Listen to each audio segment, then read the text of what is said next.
Hello, welcome to the channel, guys. I hope you all are fine. तो in today's video we will be discussing ancient history of India. तो इस ancient history of India के जो है 3 series रहने वाली हैं, जिसमें हम पहली वीडियो में एंशेंट हिस्ट्री कवर करेंगे, दूसरी में मेडिवल एंड तीसरी में मॉडर्न। इन्हीं 3 वीडियोस के बाद 3 MCQ वीडियोस आएंगी, जिनमें से हम एंशेंट, मेडिवल, मॉडर्न तीनों के बेस पर जो है कुछ MCQ सीरीज़ जो लॉन्च होगी उसमें हम कुछ MCQs डिस्कस करेंगे, ताकि हमारा जो टॉपिक हो हिस्ट्री ऑफ इंडिया को लेके वो एक कंप्लीट वे में जो है, एक कम्प्रिहेंसिव वे में जो है कंप्लीट हो जाए। और JKSSB के जितने भी एग्ज़ाम्स हैं उनके रिलेटेड ही, उनके ओरिएंटेड ही जितना उनमें पूछा जाता है उतना ही हम इस वीडियो में डिस्कस करने की कोशिश करेंगे।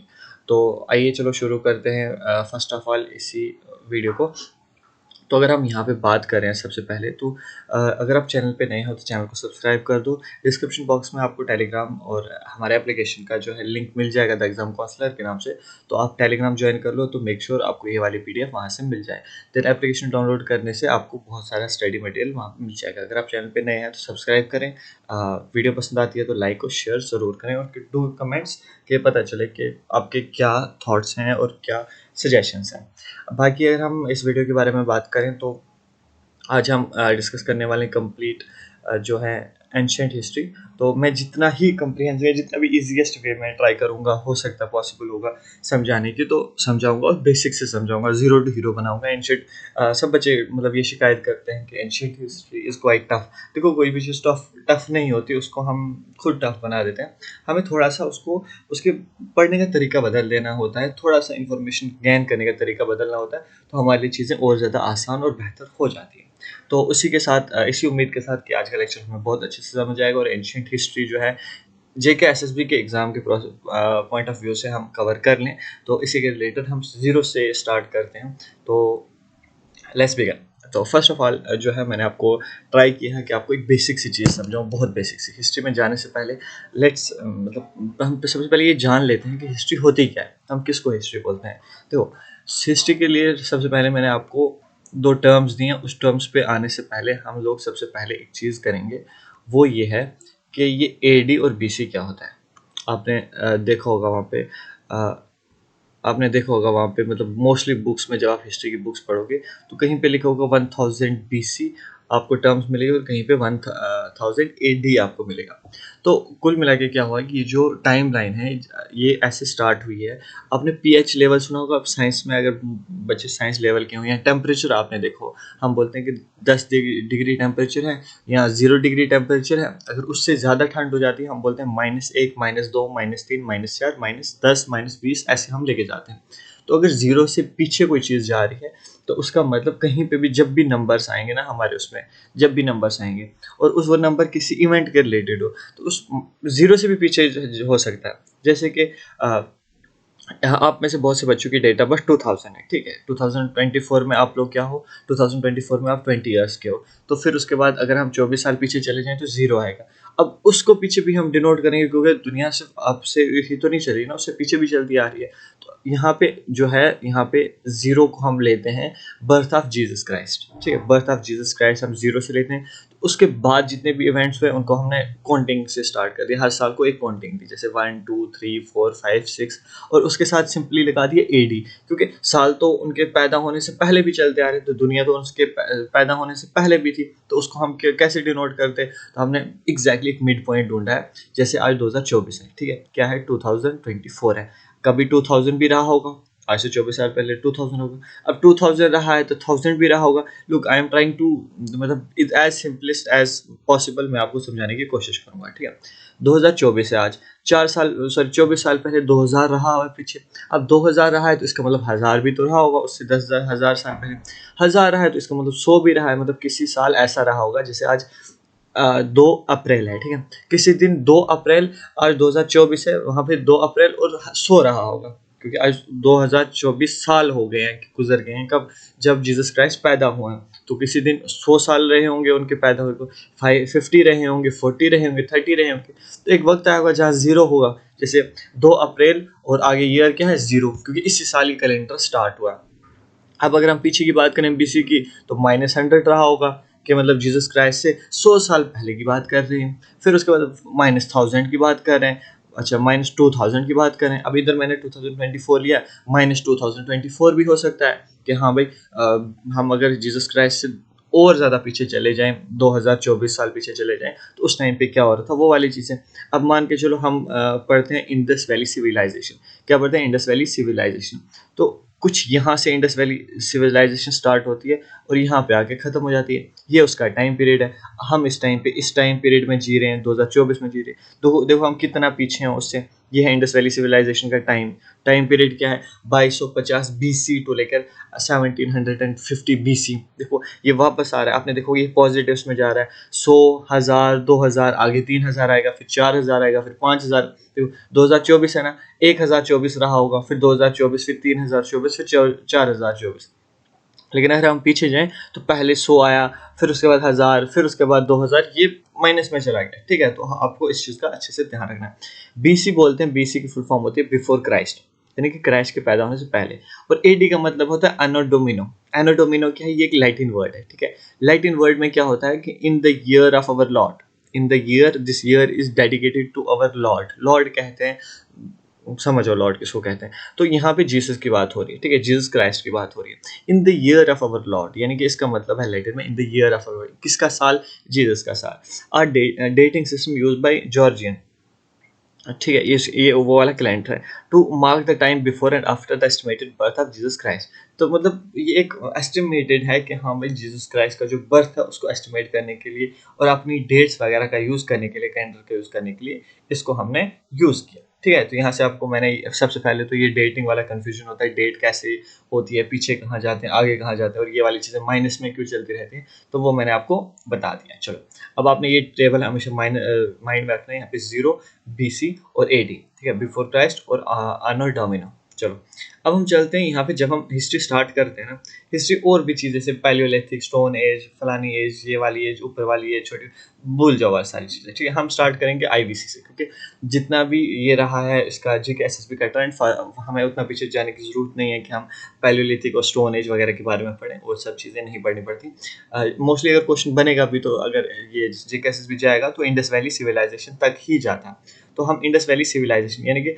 इसके बारे में आपको सबसे पहले बता दो, ये एक ऐसी सिविलाइजेशन है, one of the first civilization known to, मतलब ह्यूमन काइंड अगर हम कहें तो ठीक रहेगा। ठीक है, इंडिया में सबसे पहले अगर हमें कहीं एविडेंस मिलता है लोगों का, या हमें इत्ला मिलती है कदीम इंसान की, अगर हमें इत्ला मिलती है एक अच्छी सिविलाइजेशन, जिस लाइक हम खुद को सिविलाइज लोग कहते हैं, कि जम्मू एक सिटी है, दिल्ली एक सिटी है, बेंगलुरु एक सिटी है, कश्मीर एक सिटी है, सॉरी श्रीनगर एक सिटी है। तो ऑल दीज थिंग्स आर मतलब डिफाइनिंग के वी आर सिविलाइज्ड पीपल। ठीक है, तो इंडस वैली पीपल, अगर हम कुछ सिविलाइजेशन की बात करते हैं, तो Indus valley civilization was the kind of first civilization which we came to know. ठीक है, जिसको हमने जाना। ठीक है, अब इसके बारे में हमने क्या जाना, तो हमने जब रिवर्स पढ़े, ये जम्मू एंड कश्मीर का मैप है, हमने जब रिवर्स पढ़े कुछ, तो उन रिवर्स में हमने क्या पढ़ा, यहाँ से निकलती है क्या चीज़, ये यहाँ से निकलती है Indus, Mansarovar lake. I think आपको याद आ रहा होगा कि इंडस कहाँ से निकलती है, मानसरोवर लेक से निकलती है। यहाँ से जब इंडस निकली मानसरोवर लेक से, तो एग्जैक्टली ऊपर वाली साइड से होते होते हुए वहाँ से कश्मीर में चली गई, और कश्मीर से जाते हुए सीधा गिर गई किसमें, अरेबियन सी में जाती है ये। और अरेबियन में सी में जाने से क्या होता है कि जितनी भी इस रिवर पे, इंडस रिवर पे क्या होता है, जितनी भी इंडस रिवर पे जो भी होता है, इंडस रिवर के अगल बगल में जो भी फर्टाइल लैंड होता है, वो जो होता है उसमें लोग रहना पसंद करते हैं। तो आपको मैंने पहले ही पढ़ाया था कि अगर कहीं पे पॉपुलेशन रह रही है तो उसके कुछ बेसिक चीज़ें होंगी। तो हमें थार जो डेजर्ट है या सहारा जो डेजर्ट है, वहाँ पे पॉपुलेशन बहुत कम देखने को मिलेगी। क्यों पॉपुलेशन कम देखने को मिलेगी? क्योंकि people prefer to live around around the rivers, क्योंकि रिवर्स के आसपास ना फर्टाइल लैंड होती है। फर्टाइल लैंड्स क्या होता है, एग्रीकल्चर अच्छा होता है। एग्रीकल्चर अच्छा होगा तो उनका प्रोड्यूस अच्छा होगा, तो उनकी सारी चीज़ें अच्छी होंगी। तो उस इसीलिए क्या कहा जाता है कि जितनी भी पॉपुलेशन होगी, जितने भी एविडेंसेस मिले हमारे हिस्ट्री से, वो यही मिले हैं कि रिवर के बगल में, रिवर के आसपास जो है हमें ज़्यादा सिविलाइजेशंस देखने को मिली हैं। ठीक है, तो अभी हम बात करें, अगर हमने इंडस वैली सिविलाइजेशन की बात की, इसका नाम ही इंडस वैली सिविलाइजेशन इसलिए है क्योंकि इंडस के वैली पे ये सिविलाइज लोग थे। ठीक है, इंडस, तो इंडस कहाँ से निकलती है, यहाँ तिब्बत से निकलती है, मानसरोवर लेक से, फिर लद्दाख से होते होते गिलगित बाल्टिस्तान से होते पाकिस्तान में चली जाती है, देन कराची के बगल में ये अरेबियन सी में गिर जाती है। ठीक है, अब इसमें कुछ इंपॉर्टेंट साइट्स हैं। ये मांडा जो है ये जम्मू कश्मीर में, अखनूर में है। फिर उसके बाद राखी गढ़ी, ठीक है। फिर उसके राखी गढ़ी हरियाणा में है। फिर उसके बाद ये, फिर उसके बाद हड़प्पा। हड़प्पा के बाद मोहनजोदारो, आपने मूवी भी देखी होगी मोहनजोदारो। फिर उसके बाद धोलावीरा, ठीक है। तो लोथल ये उनका पोर्ट था। तो these are the main cities की जो हमें यहाँ पे मिलती है, ठीक है। तो यहाँ से मैंने आपको एज अ मैप दिखाया थोड़ा सा कि मेजर एरिया जो है पाकिस्तान में आता है टुडेज टाइम, और बाकी इंडिया में भी आधा जो है एरिया इंडस वैली सिविलाइजेशन का पड़ता है। तो अब हम चलते हैं इंपॉर्टेंट सिटीज, जो मैं वही चीज़ें पढ़ाऊंगा जो इंपॉर्टेंट है एग्जामिनेशन पॉइंट ऑफ व्यू से। सबसे पहले हमने देखनी सिटीज, कि हम किस सिटी की बात करें और वो सिटी किस रिवर के साथ जुड़ी हुई है, और वहाँ की आर्कियोलॉजिकल इंपॉर्टेंस क्या है। यानी कि हमने कोई सिटी है, ठीक है, कोई सिटी है, उसको हमने एक्सकेवेट किया, ठीक है। एक्सकेवेट करने के बाद हमें पता चला यहाँ से हमें ये वाली चीज़ है, एक्सकेवेशन से हमें पता चला यहाँ पे ये वाली चीज़ मिली है, तो वो सिटी उस चीज़ के लिए फेमस हो जाएगी, ठीक है। अभी मैं आपको बताता हूँ। सबसे पहली और मेजर सिटी वो है हड़प्पा, ठीक है। हड़प्पा ये किस रिवर के बगल में है? रावी। मैंने आपको बोला था इंडिया के जो हमारी जम्मू और कश्मीर की रिवर है, हमने इंडस जो ड्रेनेज सिस्टम है उसमें 5 रिवर्स पढ़ी थी, रावी, ब्यास, चेनाब, सतलज और झेलम, ठीक है। ये 5 रिवर हमने पढ़ी। तो जो रावी है, रावी के उस पे बैंक पे क्या है, हड़प्पा सिटी लोकेटेड है। यहाँ हमें मिला है अ रो ऑफ 6 ग्रैनरीज। ग्रैनरीज किसको बोलते हैं? ग्रैनरीज बोलते हैं, एक तो बड़ी बड़ी बिल्डिंग्स को बोलते हैं, और दूसरा आपने देखा होगा मिट्टी के बर्तन होते थे, मिट्टी का एक पॉट होता था जिसमें जो है हार्वेस्ट की हुई जो फसल होती है, फसल तो प्रोड्यूस होता है, एग्रीकल्चर प्रोड्यूस, उसमें रखते हैं ताकि वो खराब ना हो, ठीक है। उसको ग्रैनरी बोलते हैं। और मदर गॉडेस का फिगर यहाँ पे मिला है, ठीक है। दो चीज़ें हमें यहाँ पे मिली हैं। अब जीकेएसएस भी क्वेश्चन पूछ सकता है कि हड़प्पा किस रिवर पे सिचुएटेड है। यहाँ ये 6 ग्रैनरीज, रो ऑफ 6 ग्रैनरीज कहाँ पे मिला है? तो हड़प्पा में मिला है। और मदर गॉडेस का फिगर कहाँ मिला है? हड़प्पा मिला है। सेकंड मोस्ट इंपॉर्टेंट साइट जो है वो मोहनजोदारो है, ठीक है। ये कहाँ, ये किस रिवर के बगल में? ये इंडस रिवर के बगल में। यहाँ ग्रेट ग्रैनरी मिली है। जो यहाँ पे हम ग्रैनरी की बात करते हैं ना, यहाँ पे 6 ग्रैनरीज मिली है, रो मिली है, यानी कि एक पूरी लाइन थी ग्रैनरीज की। बट अगर हम मोहनजोदारो की बात करें तो मोहनजोदारो में हमें ग्रेट यानी कि सबसे बड़ी ग्रैनरी जो है हमें मोहनजोदारो में मिली है। यहाँ पे ग्रेट बाथ मिला है, यानी कि एक बहुत बड़ा जो स्विमिंग पूल होता है वो हमें यहाँ पे मिला है, और जो हिस्टोरिकल पॉइंट ऑफ व्यू से बहुत ज़्यादा इंपॉर्टेंट रहने वाला है। क्यों इंपॉर्टेंट रहने वाला है? क्योंकि आज के टाइम पे हम देखते हैं कि swimming pool is kind of common thing, but the thing is अगर हम बात करते हैं इंडस वैली सिविलाइजेशन की, तो वहाँ पे ग्रेट बाथ यानी कि वहाँ पे स्विमिंग पूल का होना इसको मतलब एक डिफरेंट सी चीज़ है कि यार हम बात कर रहे हैं 20 की और 2000 BC की बात कर रहे हैं, और वहाँ पे हमें स्विमिंग पूल देखने को मिलता है। तो ये हमें मिलता है मोहनजोदारो सिटी से। देन अगर हम बात करें image of Pashupati Mahadeva, there is an image जिसकी जो है एक डाइटी है पशुपति महादेवा, तो उनकी हमें यहाँ पे इमेज मिलती है। इमेज ऑफ बियर्डेड मैन, अच्छा एक बियर्डेड मैन की, एक आदमी है उसकी मतलब दाढ़ी है, वहाँ पे बियर्ड है, तो उसकी भी हमें यहाँ से इमेज मिलती है। And bronze image of dance women dancer, तो एक इमेज है वुमेन डांसर की, वो भी हमें यहाँ पे देखने को मिलती है। दिस आर सम इम्पोर्टेंट जो एक्सकेवेशन की वजह से यहाँ से हमें मिली है, कहाँ से? मोहनजोदारो से। देन आती है एक इम्पोर्टेंट सिटी जिसका नाम है लोथल। ये भोगवा के एक रिवर है, उसके बैंक पे हमें ये मिलती है। ये एक पोर्ट सिटी है। पोर्ट सिटी जैसे कि ये है हमें हमारा अरेबियन सी, ठीक है। ये अरेबियन सी है, ठीक है। अब अरेबियन सी में क्या होता है कि यहाँ से अगर जो है कोई शिप है यहाँ पे, तो यहाँ से उसको ट्रेड करना है, तो वो ऑब्वियसली यहाँ पे किसी शिप के साथ ट्रेड करेगी, यहाँ पे नहीं करेगी। तो पोर्ट कहते हैं कि जहाँ से समुद्र और ज़मीनी एरिया दोनों आपस में मिल जाएं, जस्ट लाइक बीच जिसको बोलते हैं, तो उसको हम पोर्ट सिटी बोलते हैं, क्योंकि वहाँ पे जो है वो होता है, ठीक है, ट्रेड होता है। लोथल जो है एक पोर्ट सिटी थी। यहाँ पे डबल बरियल, डबल बरियल क्या होता है कि एक कब्र में 2 लोग, ठीक है। डबल बरियल मतलब बरीड हुए हैं, ये कब्र है, यहाँ पे 2 जो हैं उनको बरी किया गया, तो इसको यहाँ से हमें डबल बरियल मिला। और टेराकोटा, टेराकोटा हॉर्स फिगर्स, मतलब हॉर्स घोड़ा जो है, घोड़े की हमें फिगर मिली है टेराकोटा वाली। टेराकोटा क्या होता है? टेराकोटा होता है if a kind of doll, a kind of मतलब स्ट्रक्चर जिसको मिट्टी से बनाया गया हो, जिसको क्ले से बनाया गया हो, तो उसको बोलते हैं टेराकोटा। जो यहाँ पे हॉर्स की फिगर हमें यहाँ पे मिली है। फिर उसके बाद चाहूदारो, चाहूदारो जो है ये भी एक सिटी, ये कहाँ पे किस बैंक किस रिवर के किनारे है? ये इंडस के किनारे है। सिटी विदाउट सिटाडेल, सिटाडेल क्या है? Citadel is a kind of thing जो ये लोग बहुत फॉलो करते थे। सिटाडेल ये होता है जैसे कि एक पहाड़ है, मतलब एक सिटी है जिसके सेंटर में ऐसे टॉप होगा, ठीक है। इस टॉप में क्या होगा? यहाँ पे रहेंगे, यहाँ पे राजा रहता था, ठीक है। एक मिनट, हाँ, ये जो मैंने जगह बनाई है, एक मिनट,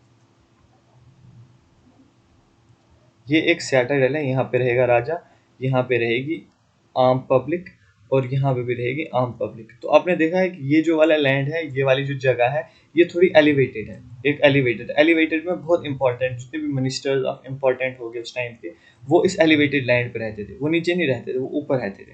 और बाकी जो कॉमन पीपल्स थे वो यहाँ पे रहते थे, इन छोटी जगहों पे रहते थे। इसको बोलते हैं सियाटाडेल। ये हमें बहुत ज़्यादा देखने को मिलता है इन सिटीज़ में, इंडस वैली सिविलाइज में इसको बहुत ज़्यादा फॉलो किया जाता है। बट अगर बात आती है चहोदारों की, तो यहाँ पे सिटी विदाउट सियाटाडेल, यहाँ पे सियाटाडेल नहीं था। फिर अगर हम बात करें ढोलावीरा भी जो है इंडस रिवर के किनारे पे था। सिटी डिवाइडेड इन 3 पार्ट्स, ये सिटी 3 पार्ट्स में डिवाइड था। फिर आती कालीबंगन। कालीबंगन जो है घग्गर रिवर के बगल में, ये राजस्थान में टुडे आज के टाइम पे कालीबंगन हमें राजस्थान में देखने को मिलता है।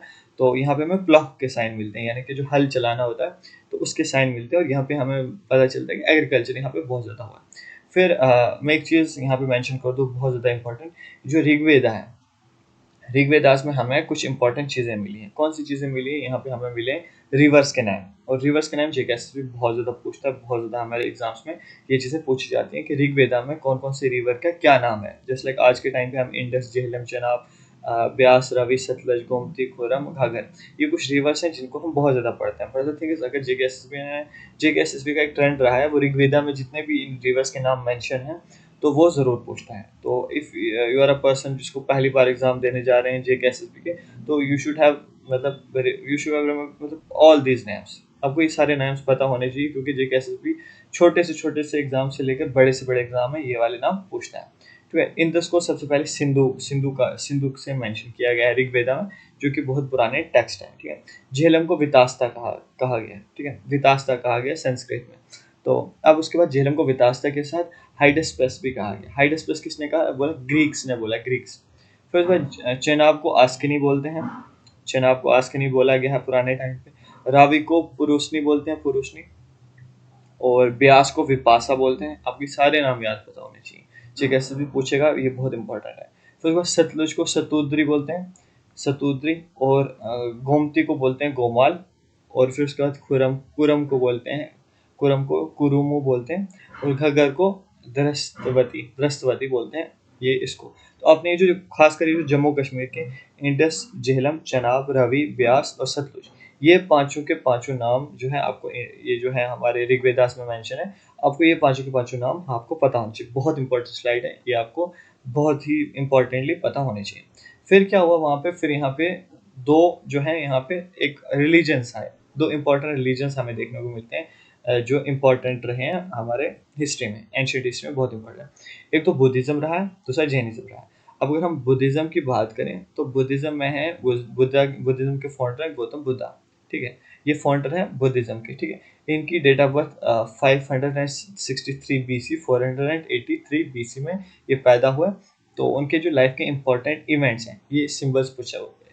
बुद्धिज्म में बहुत ज़्यादा इंपॉर्टेंट चीज़ें हैं, बट द थिंग इज, मैंने कहा कि हम लोग क्या करेंगे, हम लोग सिर्फ एग्जामिनेशन पॉइंट ऑफ व्यू की चीज़ों को हम पढ़ेंगे यहाँ पे। तो जब उनका जन्म हुआ था, मतलब इनके यहाँ क्या पूछा जाता है, इनसे रिलेटेड क्या पूछा जाता है, गौतम बुद्ध से रिलेटेड जो चीज़ें पूछी जाती हैं, उनमें ये होता है कि उनकी लाइफ के कुछ इंपॉर्टेंट इवेंट्स हैं, कुछ इंपॉर्टेंट चीज़ें हैं कि एक बच्चा कब पैदा हुआ। अच्छा, उसके पैदा होने पे एक इम्पॉर्टेंट इवेंट रख दिया।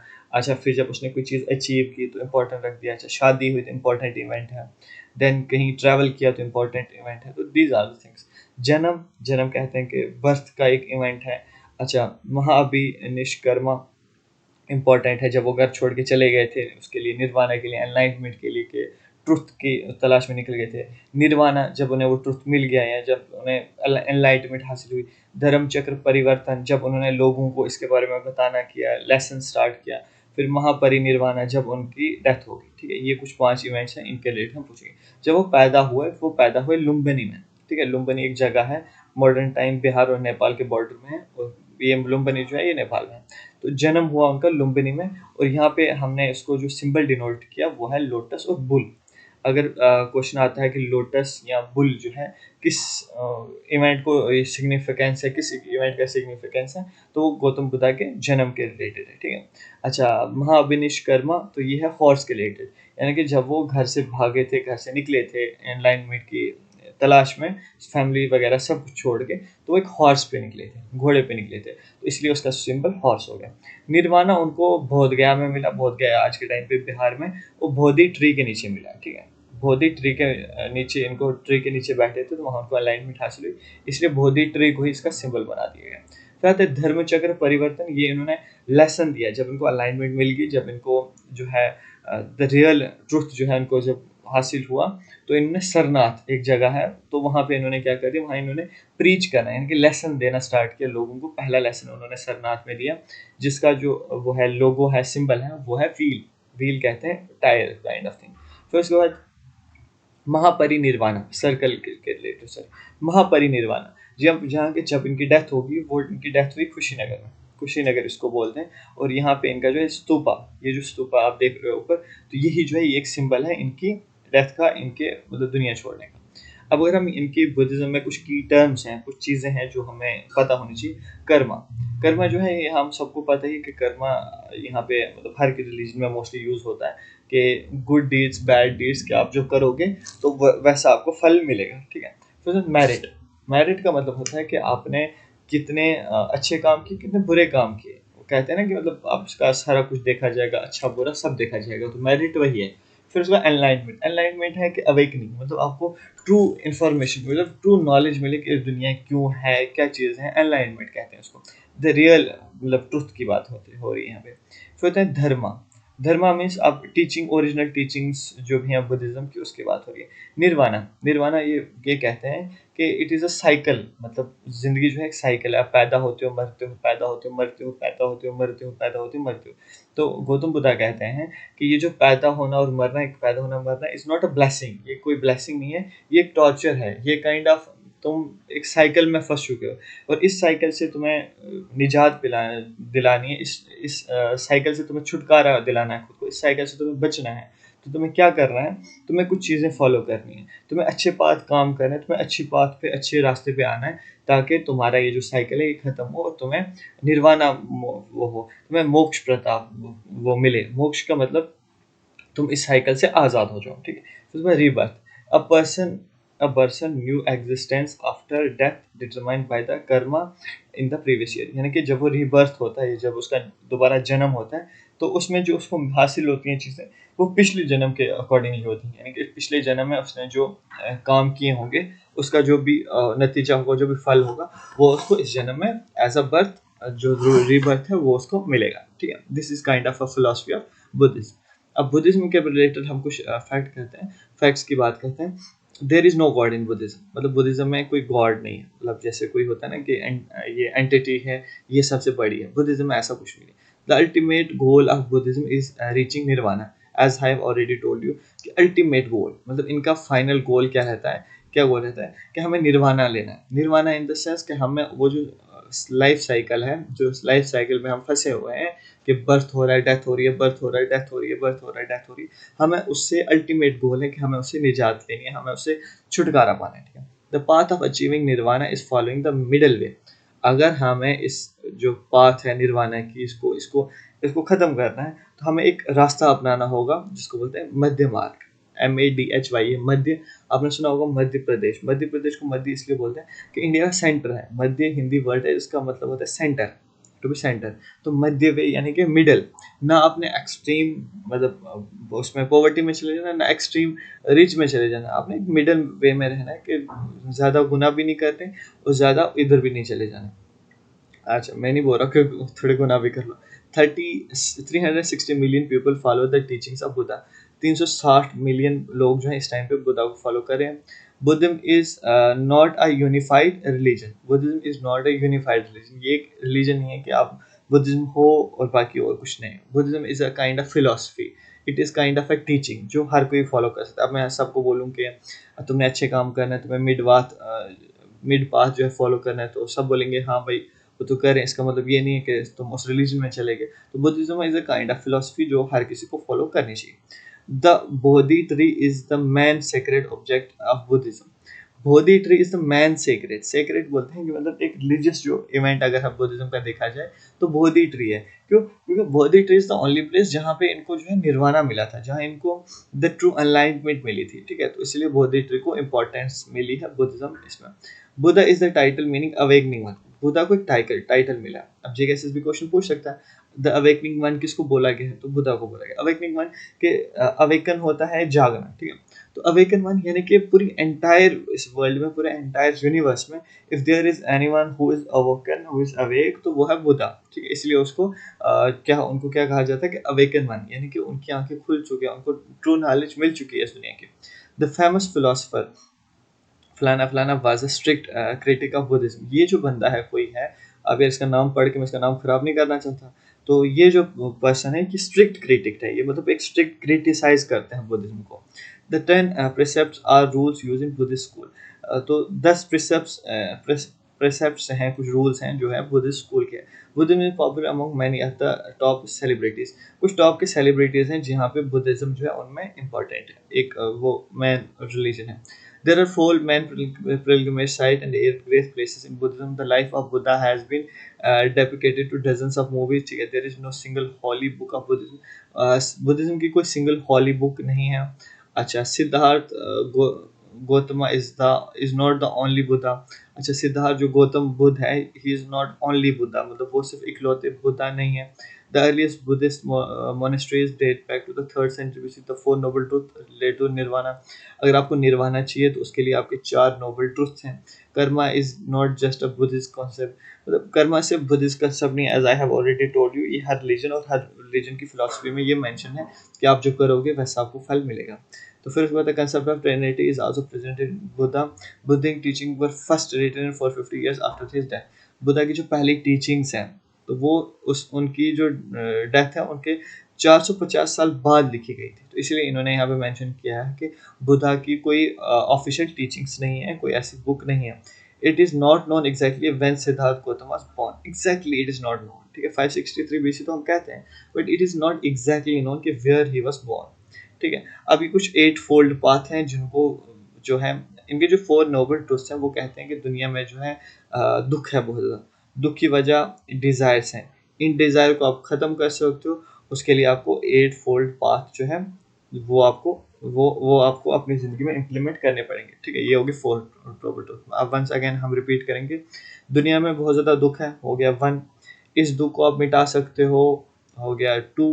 मिटाना कैसे? इस दुख को आप जो है इस दुख की वजह जो है डिज़ायर। दुनिया में बहुत ज़्यादा दुख है, इस दुख की वजह है डिज़ायर। डिज़ायर को आप ख़त्म कर सकते हो गया 3। और फोर्थ क्या हो गया? फोर्थ हो गया कैसे कि ये 8 फोल्ड पाथ जो है आपको फॉलो करनी। दुनिया में बहुत ज़्यादा दुख है फर्स्ट, इस दुख की वजह क्या है? डिज़ायर। इस डिज़ायर को आप ख़त्म कर सकते हो। उस डिज़ायर को ख़त्म करने के लिए क्या है? 8 फोल्ड पाथ है। ये 4 आपको याद होनी चाहिए। अब वो 8 फोल्ड पाथ क्या है? Right view. आपका एक प्रोस्पेक्टिस, एक व्यू जो होता है ना, वो एक आपका अच्छा होना चाहिए, राइट होना चाहिए। राइट इंटेंशंस होनी चाहिए, अच्छी इंटेंशंस होनी चाहिए हर किसी के लिए। राइट स्पीच, आप जो बोल रहे हो वो अच्छा होना चाहिए। राइट एक्शन, आप जो काम कर रहे हो वो एक अच्छा एक्शन होना चाहिए। राइट लिवलीहुड, मतलब आपके रहन सहन का तरीका अच्छा होना चाहिए। राइट एफर्ट्स, आपने जो एफर्ट्स करने हैं वो अच्छे होने चाहिए। राइट कंसंट्रेशन, आप अच्छी जगह कंसंट्रेट कर लेते हो। और right mindfulness, these are the thing जो आपको पता होनी चाहिए। तो अगर आप न्यू हो वंस अगेन, तो आपने द एग्जाम काउंसलर के इसको यूट्यूब चैनल को सब्सक्राइब करना है। देन आफ्टर दैट टेलीग्राम और एप्लीकेशन को डाउनलोड करें ताकि आपको ये वाली पीडीएफ वहाँ से इजीली एक्सेस हो सके। तो अब हमने बुद्धिज्म तो यहाँ पढ़ लिया, देन हम कुछ चीज़ें पढ़ते हैं बुद्धिस्ट की ना। ये 4 कॉन्सेप्ट्स हुई हैं जो इंपॉर्टेंट है जेकेएसएसबी से रिलेटेड। तो 4 कौन सी हुई है कि हर मतलब 100 साल 150 साल के बाद एक कौंसिल हुई है। इस कौंसिल में टॉप बुद्धिस्ट ने क्या किया, जब बुद्धा की डेथ हो गई तो बुद्धा की डेथ के बाद इन बुद्धिस्ट जो थे मॉन्क्स थे, उन्होंने डिसाइड किया कि हम थोड़ा सा रिलीजन को संभालने के लिए कुछ ये करते हैं, कुछ मीटिंग्स करते हैं जिसमें हम डिस्कस करेंगे हमारे रिलीजन में क्या किन चीज़ों की ज़रूरत है। पहली जो बुद्धिस्ट कॉन्स्टिट्यूशन हुई 400 बीसी में हुई। ये डेट्स इंपॉर्टेंट नहीं है, बट किसने करवाई और किस प्रेसिडेंसी में करवाई ये इंपॉर्टेंट है। जेकेएसएसबी ने अब भी रिसेंटली किसी एग्जाम में वासुमित्रा ये पूछा हुआ है। जेकेएसएसबी हमारे कनिष्का के बारे में पूछता है और कहाँ हुई ये पूछता है। आपको 3 चीज़ें पता होनी चाहिए। कौन सी बुद्धिस्ट काउंसिल कहाँ पे हुई, उस बुद्धिस्ट काउंसिल को कराने वाला राजा उस टाइम पे रूलर कौन था, उसका प्रेसिडेंट कौन था। ठीक है, ये 3 चीज़ें आपको पता होनी चाहिए और एग्जैक्टली पता होनी चाहिए। पहली जो बुद्धिस्ट काउंसिल वो राजगृह में हुई, दूसरी वैशाली में हुई, तीसरी पाटलिपुत्रा में हुई, चौथी कश्मीर में हुई। Yes, fourth one is in Kashmir. Kashmir वाली कनिष्क ने करवाई। पहली करवाई अजात शत्रु, दूसरी काल अशोका, तीसरी अशोका, चौथी कनिष्का। फिर उसके बाद पहली वाले के प्रेसिडेंट थे महाकश्यपा, दूसरे के प्रेसिडेंट थे सबकमी और तीसरे के थे मोगलीपुत्र तिसा और चौथी के थे वासुमित्र। रिसेंटली जेकेएसएसबी का इंपॉर्टेंट क्वेश्चन है, रिसेंटली एग्जाम में पूछा गया। और ये जो कश्मीर में हुई थी इसको कनिष्का ने करवाया था और इसका प्रेसिडेंट कौन थे, वासुमित्र थे। यहाँ पे बुद्धा जो है 2 सेक्ट्स में डिवाइड हो गया, एक को बोला गया महायाना, एक को बोला गया हिनायाना। ठीक है, ये 2 सेक्ट्स जो है ये बुद्धिज्म इन दोनों में बट गया। तो दिस इज एंटायर बुद्धिज्म, जो कि मैंने आपको 1-1.5 स्लाइड में आराम से करवा दिया। अब हम चलते हैं, उसके बाद दूसरा रिलीजन आया जिसको बोलते हैं जैनिज्म। जैनिज्म में क्या हुआ, जैनिज्म में बोला जाता है जैसे कि पहले एक टीचर आया, फिर दूसरा टीचर आया, फिर तीसरा टीचर आया, ऐसे there are 24 tirthankaras. But tirthankaras, TRITHNKARAS, I repeat once again, tirthankaras, TRITAN, त्रिथन KARAS। ठीक है, ये काइंड ऑफ लोग थे जिन्होंने इस रिलीजन को आगे बढ़ाया, यानी कि पहले ऋषभ थे, दूसरे कोई और थे, तीसरे कोई और थे, चौथे कोई और थे। तो परशुनाथ महावीरा जो थे ये 23rd 24th थे। ठीक है, 24 मैंने कहा 24 थे जैनिज्म में, 24 लोग आए जिन्होंने जैनिज्म को फैलाया। ठीक है, महावीरा जो थे, महावीरा 599 BC में पैदा हुए, 527 BC में इनकी डेथ हो गई। ठीक है, अब यहाँ पे आपको सेम डेट दिख रही है, ऐसी डेट्स हमें देखने को मिली, देखने को कहाँ मिली, अब बुद्धा के टाइम पे देखने को मिली। बुद्धा के टाइम पे भी अगर ये डेट्स मिलती हैं तो इसका मतलब ये दोनों कॉन्टेम्पररी हैं, यानी कि जब ये महावीरा जिंदा थे दुनिया में तो उसी टाइम पे बुद्धा भी जिंदा थे दुनिया में। तो ये दोनों एज उसी टाइम के अलाइव हैं जब ये दोनों जिंदा थे। फिर उसके बाद 5 वॉव्स इन जैनिज्म। जैनिज्म में कुछ 5 सत्य हैं, कुछ 5 चीज़ें हैं जो आपको एक्वायर करनी है अगर आप जैनिज्म में के रिलीजन में 5 चीज़ें प्रैक्टिस करनी पड़ती हैं। एक है अहिंसा, नॉन वायलेंस, बेसिक थिंग ये जो जैनिज्म है ये फॉलो करता है नॉन वायलेंस को। दूसरे सत्य, यानी कि सच बोलो, डू नॉट स्पीक अ लाई। ठीक है, तीसरे अस्त्य, अस्त्य मतलब do not steel, do not steel, किसी का चुराना नहीं है। फोर्थ है अपहरग्रह, अपहरग्रह डू नॉट एक्वायर प्रॉपर्टी, मतलब अपहरग्रह तुम्हें प्रॉपर्टी नहीं लेनी है, तुम्हें प्रॉपर्टी मतलब नहीं बनानी है, तुम्हें फिजिकल ये जो वर्ल्ड है इसमें तुम्हें मेटरनल जो चीज़ें हैं इसमें नहीं पढ़ना है। पांचवी है ब्रह्मचारी। ब्रह्मचारी में आपको एक चीज बताओ, तो इंपॉर्टेंट फैक्ट बता दो, ये जो ऊपर की 4 है ना, ये जो पहले तीर्थंकारास थे उन्होंने दी। ये मतलब पहले से चलता आता जैनिज्म। जो महावीरा जो लास्ट तीर्थंकारास है उन्होंने ब्रह्मचारी सेलिबेसी दी है। This one is given by Mahavira. अब क्वेश्चन बनता है कि which one of the following, मतलब जो फिलॉसफी है जिसको महावीरा ने दिया वो कौन सी है, तो वो ब्रह्मचार्य है जिसको सेलिबेसी बोलते हैं। अदरवाइज बाकी जो 4 थी ये पहले से चलती आ रही थी। 3 मेन प्रिंसिपल्स हैं, अहिंसा, अकांता देवा, अपहरग्रह।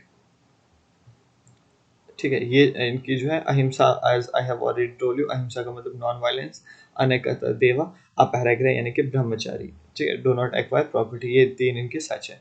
फिर उसके बाद त्रिरत्नास आते हैं, इनके त्रिरत्नास है, right faith, right knowledge, right conduct. अच्छा ठीक है, राइट फेथ का मतलब जैसे वहाँ पे भी हमें 8 जो है ट्रुथ्स देखने को मिले थे। 8 ट्रुथ्स क्या क्या थे कि वहाँ पे बुद्धिज्म ने हमसे कहा था कि आप क्या करो, 8 चीज़ें करो जिससे आपको क्या हो जाएगा, निर्वाणा हासिल होगी। यहाँ पे भी है, यहाँ पे राइट फेथ यानी कि आपको एक अच्छा यकीन होना चाहिए, राइट नॉलेज एक अच्छी नॉलेज होनी चाहिए, राइट कंडक्ट यानी कि आपके जो एक्शंस होंगे, आपके जो काम होंगे, आपके जो कंडक्ट्स होंगे, जो आपके वर्क होगा वो एक राइट होना चाहिए। ठीक है,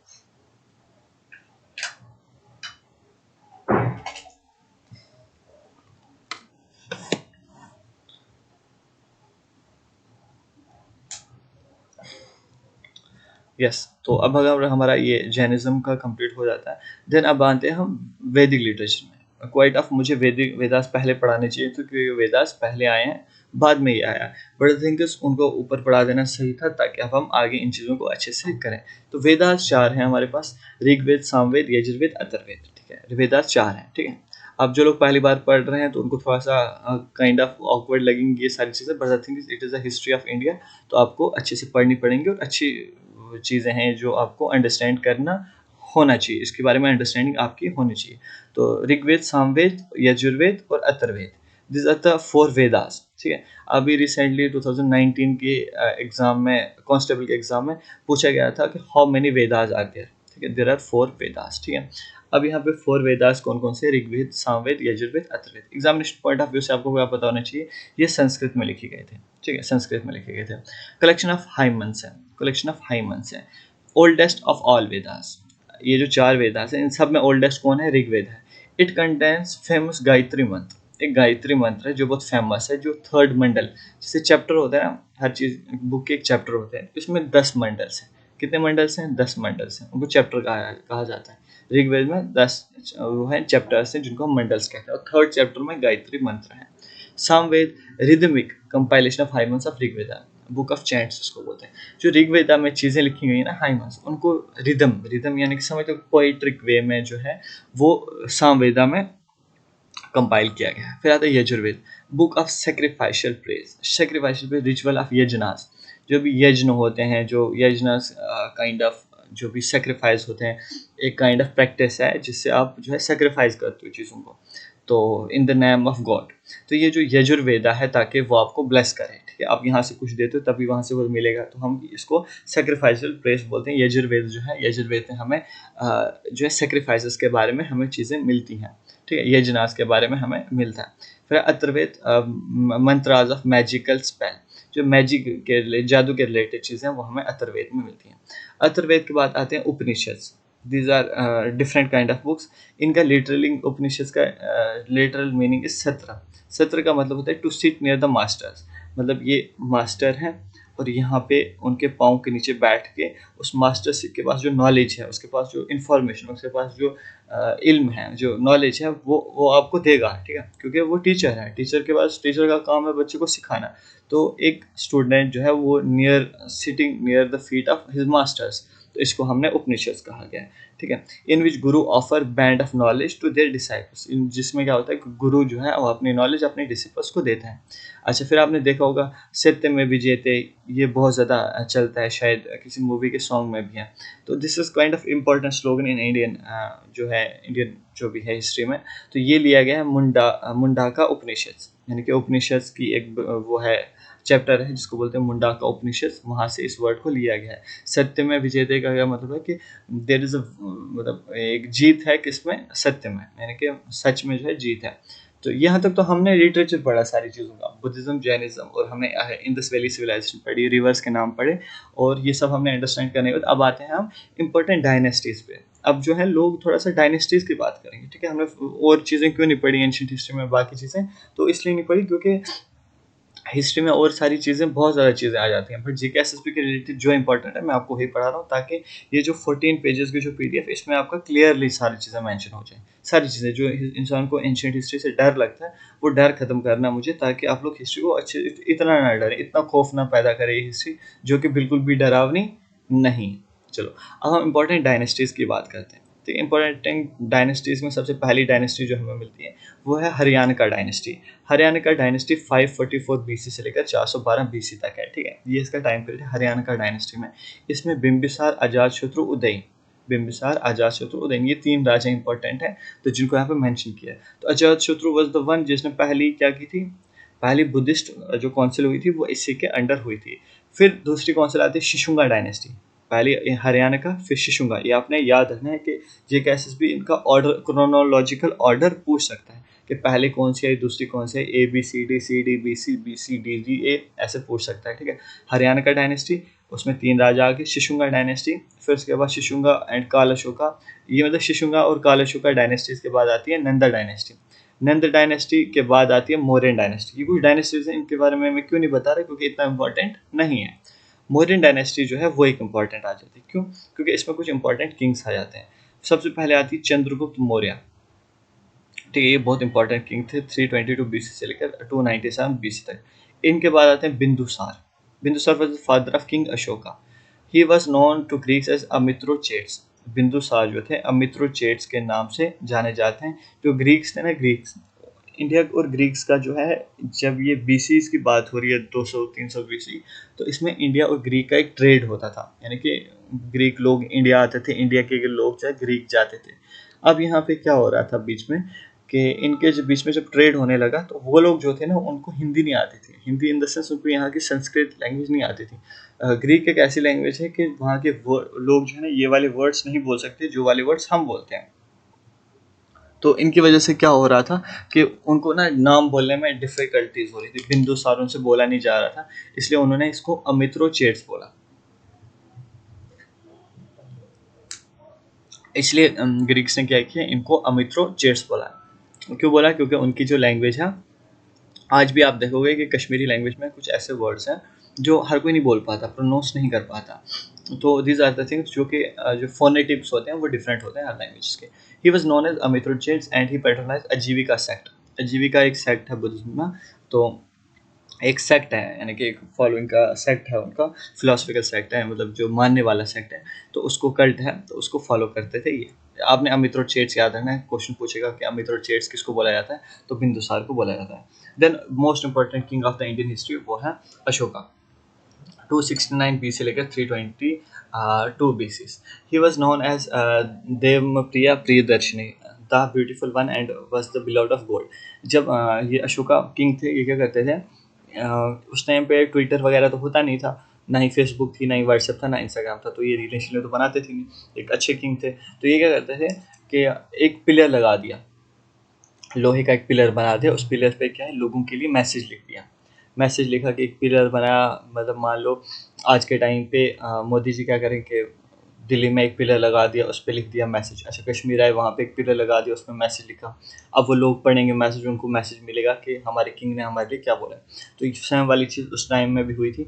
इन्होंने जो अपना नाम लिखा, जो पिलर बनाया था, उसमें देव नाम में प्रिया और प्रियदर्शनी अपना नाम बताया। अशोका ने अपना नाम ये वाला बताया। क्वेश्चन आता है कि प्रियदर्शनी किसको बोलते हैं, तो अशोका को बोला जाता है।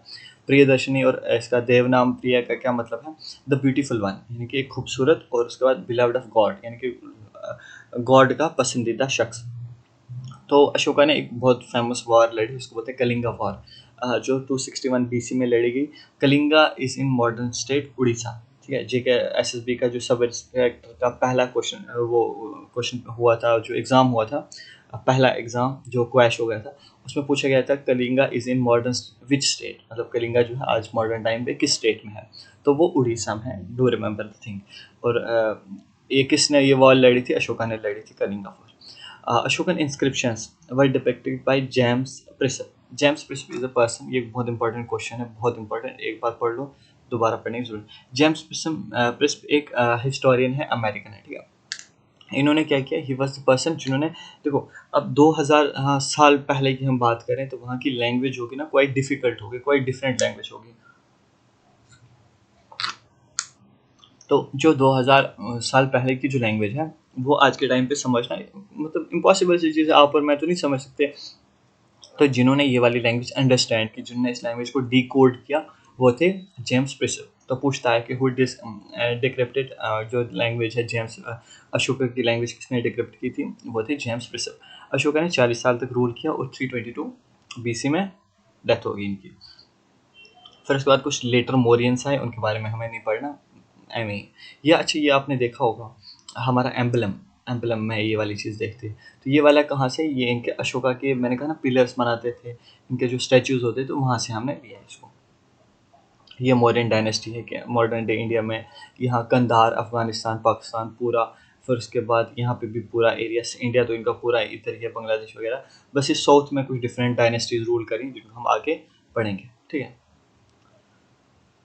फिर उसके बाद मौर्य के बाद आता है कुछ दूसरी डायनेस्टीज, जिनमें आती है सबसे पहले शुंगा डायनेस्टी, ठीक है, शुंगा डायनेस्टी। फिर उसके बाद आती है कन्वा डायनेस्टी, कन्वा के बाद आती है सतवाहना डायनेस्टी, सतवाहना के बाद आती है इंपॉर्टेंट गुप्ता डायनेस्टी, ठीक है। मौर्यन इंपॉर्टेंट है, फिर उसके बाद गुप्ता इंपॉर्टेंट है। गुप्तास में क्या इंपॉर्टेंट है, गुप्ता डायनेस्टी के फाउंडर थे श्रीगुप्त। इंपॉर्टेंट क्वेश्चन है, जेके एसएसबी के रिलेटेड पूछा जा सकता है। श्री चंद्रगुप्त के जो 4-5 राजा हैं, ये बहुत इंपॉर्टेंट है, याद करना और ध्यान से पढ़ना। चंद्रगुप्त फर्स्ट, पहले आते हैं चंद्रगुप्त फर्स्ट, इनके ये डेट है। He was first great ruler of Gupta dynasty, पहले great ruler of Gupta dynasty कौन थे, चंद्रगुप्त मौर्य थे। इन्होंने टाइटल दिया खुद को महाराजा धीराज, महाराजा धीराज। बहुत इंपॉर्टेंट क्वेश्चन है, एक एक चीज़ जो बोल रहा हूँ यहाँ पे वो एक एक क्वेश्चन है जीके एसएसबी का। He assume the title Maharaj Dhiraj, started Gupta era. Gupta era क्या होता है, जैसे कि आपने सुना होगा हिजरी, मुस्लिम्स के यहाँ हिजरी होता है। तो जैसे कि मैंने अभी बोला जीसस क्राइस्ट पैदा हुए तो 2024 आ गया।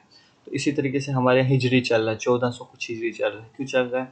क्योंकि हर किसी ने कोशिश किया कि एक इरा स्टार्ट करें, एक इरा स्टार्ट करें। इरा जैसे कि मान लो कि मेरी डेट ऑफ बर्थ 2000 है, ठीक है, मैं एक इम्पॉर्टेंट पर्सनैलिटी हूँ, खतरनाक पर्सनैलिटी, वो लोग बातें अच्छा हूँ, ठीक है, तो मैं ग्रेट इंपॉर्टेंट पर्सनैलिटी हूँ, तो मैं एक इन्फ्लुएंशियल पर्सनैलिटी हूँ। तो मैं ये करूँगा कि मेरे नाम से जिस साल से मैं पैदा हूँ, मैं एक इरा स्टार्ट करता हूँ, यानी कि लोग याद रखें आज से 1000 साल बाद जब वो देखेंगे ये कौन सा इरा था, तो उनको पता चले कि there was a kind of great personality in this period, particular period, जिसने आपसे अपने नाम से क्या किया, एक इरा स्टार्ट कर दिया। अब मोदी वैसे prime minister became the prime minister in 2014। तो अब बीजेपी डिक्लेयर कर सकती है एक ग्रेट इरा खुद का 2014 में, कि हम लोगों ने क्या किया था, हम लोगों ने एक विक्ट्री ली थी उस टाइम पे, तो दिस इज एन बीजेपीज इरा 2014। तो अगली वाली हिस्ट्री में उनको मेंशन होगा। तो इसी तरीके से लोग क्या करते थे, इरा स्टार्ट करते थे। हमारे जम्मू कश्मीर में एक इरा स्टार्ट किया था शाह मीर डायनेस्टी के शाह मीर ने। तो वो क्या किया था कि उन्होंने जो रिंचिन आया था, रिंचिन वॉज द, कौन था रिंचिन, चलो मैं खुद ही बताऊंगा आपको। रिंचिन हुआ था प्रिंस ऑफ लद्दाख, ठीक है। वो जब यहाँ पे कश्मीर आए तो उन्होंने यहाँ पे इस्लाम कबूल किया। तो उनके इस्लाम कबूल करने पर शाह मीर ने क्या किया, एक इरा स्टार्ट किया, ठीक है। वो इरा क्या था कि मुस्लिम इरा, मुस्लिम रूल जो उसको डिपिक्ट करता था, वो कश्मीर में करता था, ठीक है। He was the first great ruler of Gupta dynasty, Chandragupta first, जिसको महाराजा धीराज उसने टाइटल लिया। और गुप्ता इरा 319-320 से शुरू होता है। तो आपको पता होना चाहिए कि गुप्ता इरा कब शुरू होता है, तो पूछा जाता है question. The original type of gold coins, मतलब गोल्ड कॉइन इन्होंने स्टार्ट किया। अब आप बोलते हो दिनार तो आजकल सऊदी अरबिया और अरब में होता है, नहीं, ये गुप्ता इरा से ये वाली चीज़ चलती आ रही है। दिनार के नाम से इन्होंने गोल्ड कॉइन इशू करे थे। किसने? चंद्रगुप्त फर्स्ट ने, जिनको महाराज धीराज बोलते हैं। चंद्रगुप्त आता है Samudragupta. Samudragupta is called as Napoleon of India. यहाँ पे मैं एक इंपॉर्टेंट क्वेश्चन पूछूंगा आपसे, क्योंकि मैंने history of Jammu and Kashmir आपसे ऑलरेडी पढ़ाई है। Who is Samudragupta of Kashmir? Do comments below, मतलब आपको कमेंट्स में अभी बताना है कि समुद्रगुप्त ऑफ कश्मीर कौन है। अभी वीडियो पॉज करो, नीचे बताओ। अगर आपको नहीं पता है देन आपको जम्मू कश्मीर की हिस्ट्री दोबारा पढ़ने की जरूरत है, और वो वीडियोस देख लेना। समुद्रगुप्त ऑफ कश्मीर, सॉरी, समुद्रगुप्त को क्या बोलते हैं? नेपोलियन ऑफ इंडिया बोलते हैं। फिर आता है चंद्रगुप्त सेकंड, फर्स्ट सेकंड, अब आता है चंद्रगुप्त सेकंड। इन्होंने जो टाइटल लिया खुद को वो था विक्रमादित्य। इन्होंने महाराज धीराज, दूसरे को नेपोलियन ऑफ इंडिया, तीसरे को विक्रमादित्य बोलते थे। फाहिन, फाहिन जो है इसी के टाइम पे क्या हुआ था, इंडिया आया था। फाहिन और ह्यूंगसेंग, ह्यूंगसेंग और फाहिन जो है ये दो ट्रैवलर हैं इंपॉर्टेंट जो इंडिया आए थे। ह्यूंगसेंग जब इंडिया आए थे तो इंडिया में जो थे वो हर्षवर्धन जो थे वो रूलर थे। कश्मीर में कौन रूलर थे ये आपने मुझे बताना है कमेंट्स में, कि ह्यूंगसेंग के टाइम पे कश्मीर में कौन थे और कौन सी डायनेस्टी थी। दोनों चीज़ें, किंग का नाम भी और डायनेस्टी का नाम भी आप मुझे कमेंट में बताओगे। अगर आपको आता है तो आपकी अच्छी हिस्ट्री की तैयारी है, अगर नहीं आता तो आपको दोबारा पढ़ने की ज़रूरत है। फिर उसके बाद है कुमारगुप्त। कुमारगुप्त आते हैं। कुमारगुप्त ने अपना जो टाइटल दिया वो टाइटल दिया महेंद्र आदित्य। कुमारगुप्त का टाइटल जो उन्होंने लिया वो है महेंद्र आदित्य। तो महेंद्र आदित्य जो कुमारगुप्त ने खुद को टाइटल दिया, इन्होंने एक यूनिवर्सिटी फाउंड की, नालंदा यूनिवर्सिटी, ठीक है। नालंदा यूनिवर्सिटी इन्होंने एंशिएंट की सबसे अच्छी यूनिवर्सिटी, सबसे बड़ी यूनिवर्सिटी जो थी, एक रिनाउंड, एक प्रोमिनेंट यूनिवर्सिटी थी। यहाँ पढ़ने के लिए फॉरेन से लोग आते थे। नालंदा यूनिवर्सिटी इन्होंने बनाई थी, ठीक है। जो खिलजी ने वहाँ पे उसको डिस्ट्रॉय कर दिया था। ये किसने बनाई थी नालंदा यूनिवर्सिटी? बहुत इंपॉर्टेंट क्वेश्चन है। कुमारगुप्त। कुमारगुप्त का नाम क्या था? महेंद्र आदित्य। और इसने कौन सी यूनिवर्सिटी बनाई थी? नालंदा यूनिवर्सिटी। फिर उसके बाद आता है सिकंदरगुप्त। सिकंदरगुप्त जो था इसने सुदर्शन लेक, ये गुजरात में एक लेक है जिसका आगे भी मेंशन होगा बहुत सारी जगह पे, तो इन्होंने ये वाली इस लेक को क्या किया था, रिस्टोर किया था, यानी कि ठीक किया था। किसने? सिकंदरगुप्त ने। और कोई इंपॉर्टेंट बात इसके बारे में नहीं। चलो अब हम गुप्ता एम्पायर को थोड़ा सा देखते हैं। गुप्ता एम्पायर में क्या हुआ कि बहुत सारी केव्स बनी, ठीक है। कौन कौन सी केव बनी? एलिफेंटा, ठीक है, देवगढ़ टेम्पल बना। फिर उसके बाद उदयगिरी, सांची, अजंता, अच्छा, Bhitargaon temple, Pataliputra. These are the some important जो पे गुप्ता की टेरिटरी है, और यहाँ पे ये वाली इम्पोर्टेंट जो चीज़ें हैं वो इनके यहाँ मिलती हैं। फिर इसके बाद मैंने आपको ऊपर, जैसे कि मैंने आपको यहाँ पे बोला था किसके टाइम पे, हाँ, यहाँ पे मैंने बोला था ये नीचे वाली एरिया, इंडिया का जो साउथ पार्ट है ना, ये अलग ही है, पहले से ये अलग है, इनको अलग ही तरीके से रूल हो रहा था। तो अब हम साउथ के बारे में देखते हैं कि साउथ में कौन सी डायनेस्टीज रूल कर रही हैं। साउथ में 3 डायनेस्टीज रूल कर रही हैं। एक था चेरास, एक था पांड्यास, फिर उसके बाद एक था चोलास। ये 3 लोग हैं, ठीक है। आप मान के चलो ये वाला एरिया चेरास का है, ये वाला एरिया जो है पांड्याज का है और ये वाला एरिया चोलास का है। ये 3 डायनेस्टी हैं। Sangam period is the period in which in the history of ancient Tamil Nadu, ancient Tamil Nadu पूरे का पूरा तमिलनाडु है, ठीक है। अब उसके बाद ये चेंज हुआ है, लेकिन पुराने ज़माने में तमिलनाडु था। 3 बीसी से लेकर 3 एडी। अब बीसी और एडी मैंने आपको बताया था कि आप खुद समझ जाना कि 3 बीसी से लेकर 3 एडी सेंचुरी में क्या था। 3 अर्ली किंगडम्स, इसमें कुछ अर्ली किंगडम्स थे। मैंने जैसे बोला आपको चेरास, चोलास और पांड्यास। इनके बारे में JKSSB as well as Jammu Kashmir JKS का जो एग्ज़ाम होता है PSC का, वो भी क्वेश्चन पूछते हैं। इनकी जो है कैपिटल्स पूछी जाती है, इनके पोर्ट्स पूछे जाते हैं और इनकी जो है एम्बलम यानी कि इनका जो लोगो है वो भी पूछा जाता है। चेराज है ना, उनका एम्बलम है बो बोलते हैं। जो तीर कमान होता है ना, कमान और तीर, उसको बो बोलते हैं, ठीक है। और इनकी वंजी जो है कैपिटल थी। मॉडर्न डे केरला, वो इसकी कैपिटल थी वंजी की, भी चेराज की। फिर था चोलास के उरैनियूर एंड पोहार, ये 2 सिटीज़ हैं, इनकी कैपिटल है। इनका टाइगर जो है इनका लोगो है, ठीक, एम्बलम है। फिर आता है पांड्यास की मदुराई जो है इनकी कैपिटल रही है, और फिश जो है इनका लोगो है, ठीक है। ये 3 के आप लोगो याद होना चाहिए, इनकी कैपिटल और उनके नाम याद होने चाहिए। ये 3 किंगडम्स थे जो इंपॉर्टेंट थे। फिर मैंने यहाँ पे कुछ बुक्स रखी हैं, इंपॉर्टेंट बुक्स, यानी कि इंपॉर्टेंट बुक्स पूछी जा रही हैं, JKSSB एग्जाम्स में पूछता है, इन वाली बुक्स के बारे में आपको पता होना चाहिए। फर्स्ट ऑफ ऑल वेदास कितने, ऋग्वेद, सामवेद, यजुर्वेद, अथर्ववेद, ठीक है। वेरियस सेजेस, ये बहुत सारे लोगों ने मिल के लिखी है। इनके कोई ऐसा नहीं है कोई पर्टिकुलर राइटर हो। उपनिषद, वेरियस ऑथर, इनमें भी बहुत सारे ऑथर्स हैं। जो वैदिक लिटरेचर है ना, उसी का पार्ट है उपनिषद। फिर आता है महाभारत को किसने लिखा है, वेद व्यासा ने लिखी है। रामायण किसने लिखी है, वाल्मीकि ने, ठीक है। आपको ये सारी चीजें पता होनी चाहिए कि रामायण किसने लिखी है और रामायण किसने लिखी है और महाभारत किसने लिखी है। फिर आता है अर्थशास्त्र जो है गुप्ता पीरियड की। चाणक्य एक बहुत इंपॉर्टेंट पर्सनैलिटी है हमारी हिस्ट्री में, जिसको कौटिल्य भी बोलते हैं। तो ये एक पॉलिटिशियन मतलब ऑथर है। इन्होंने इसके बारे में कि एक एडमिनिस्ट्रेशन कैसे चलना चाहिए, कंट्री मुल्क को ऐसे चलाते हैं, अर्थशास्त्र में वही चीज़ लिखी है। फिर आती है मनुस्मृति जो है एट्रीब्यूटेड टू मनु। फिर उसके बाद आता है योगा को किसने किया है, पतंजलि। फिर उसके बाद आता है शस्त्र संहिता, ये बहुत सारे एट्रीब्यूट से शस्त्र, ठीक है, शस्त्र के यहाँ मिलती है। फिर जटाका टेल्स ये हैं बुद्धा की लाइफ के बारे में है, ठीक है। फिर है Panchatantra is a kind of books, ठीक है। ये है विष्णु शर्मा के तरफ इनको एट्रीब्यूट किया जाता है। फिर आता है तिरुकुराल, ठीक है, ऑथर बाय थिरुवुलार। फिर उसके बाद है अभिजनान शकुंतलम, ये इंपॉर्टेंट बुक है अभिजनान शकुंतलम। ये किसने लिखी है, कालिदासन ने। JKSSB ने इसमें 3-4 बार क्वेश्चन पूछे हैं। अभिजनान शकुंतलम ये कालिदासन ने लिखा है। कालिदासा की 3-4 और बुक्स हैं, ये आपको पता होनी चाहिए। फिर है Ashtadhyayi is an important book, ये है पाणिनि की। अष्टाध्यायी क्या है, it is a kind of 8 ministers के बारे में बात हो रही है। तो क्वेश्चन बनता है मॉडर्न हिस्ट्री में कि अष्टाध्यायी ये तो पाणिनि ने बहुत पहले लिखी है एंशिएंट हिस्ट्री में, बट कहा जाता है कि मॉडर्न हिस्ट्री में इसको किसने अडॉप्ट किया। तो जो मराठास थे, उन्होंने अपने एडमिनिस्ट्रेशन को इसके अकॉर्डिंगली चलाया है। क्वेश्चन बनता है नालंदा महावीरा एट्रीब्यूटेड टू नागार्जुन। और फिर उसके बाद है चराकरा संहिता सेज चराक। फिर एक इम्पॉर्टेंट बुक है, वो मैं यहाँ पे आपको मेंशन करूँ, देखना एग्जाम में ज़रूर आएगी, वो है इंडिका।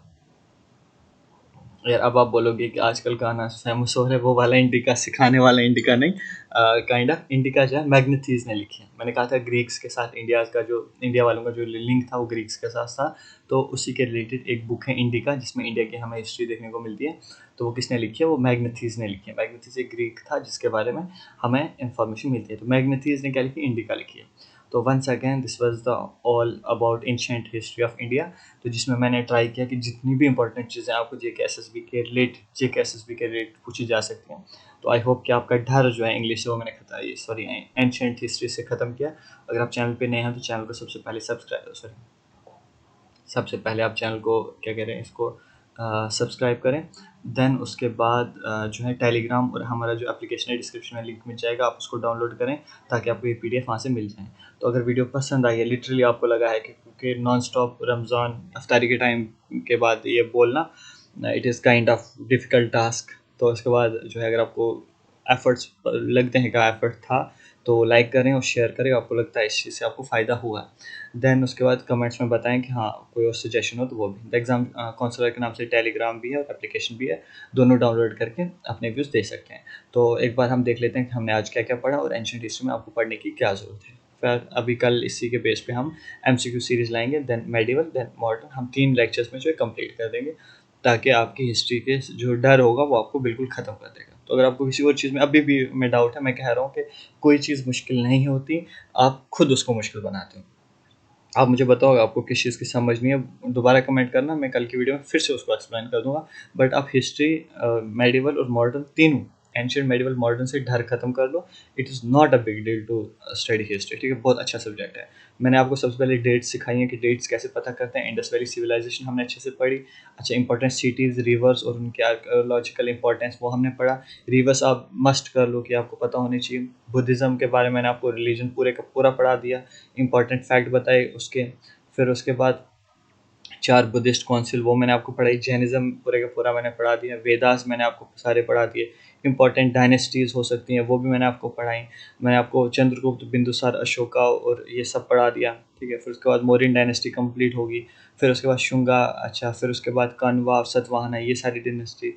गुप्ता एज को golden age of ancient India बोलते हैं, गोल्डन एज ऑफ। यहाँ पे हमें मेडिसिन में तरक्की मिली, लिटरेचर में मिली, और फिर उसके बाद मैथमेटिक्स में मिली और एस्ट्रोनॉमी में मिली।